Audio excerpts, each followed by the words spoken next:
Pemerintah Provinsi Gorontalo melakukan roadshow di kabupaten dan kota seprovinsi Gorontalo.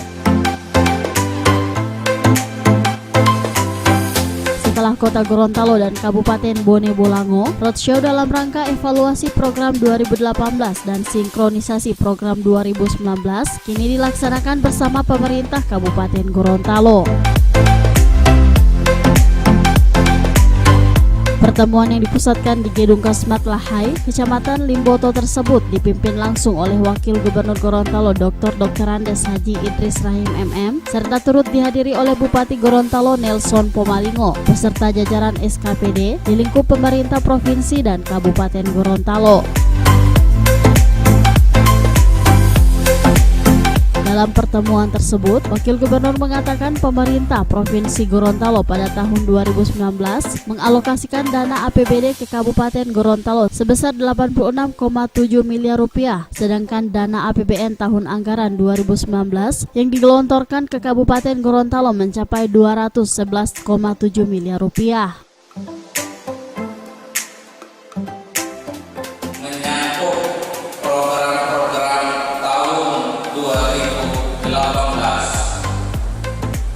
Alokasi anggaran untuk Kabupaten Gorontalo, APBD itu memperoleh alokasi anggaran kurang lebih 102,8 miliar, sedangkan APBN itu 504,8 miliar.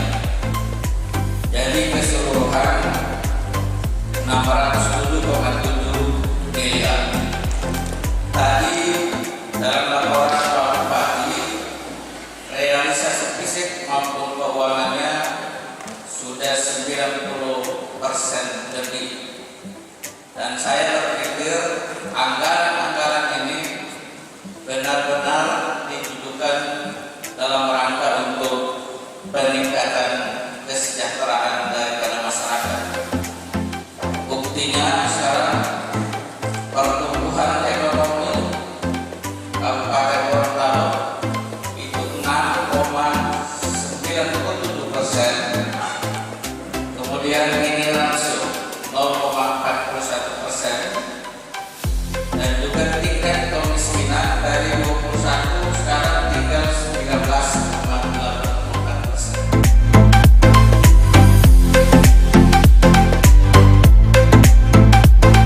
Wakil Gubernur berharap alokasi anggaran pemerintah Provinsi Gorontalo dapat bersinergi dengan program pemerintah Kabupaten Gorontalo sehingga mampu meningkatkan pertumbuhan ekonomi, menurunkan angka kemiskinan, serta meningkatkan kesejahteraan masyarakat di Kabupaten Gorontalo. Tim Liputan Advertorial Mimosa TV.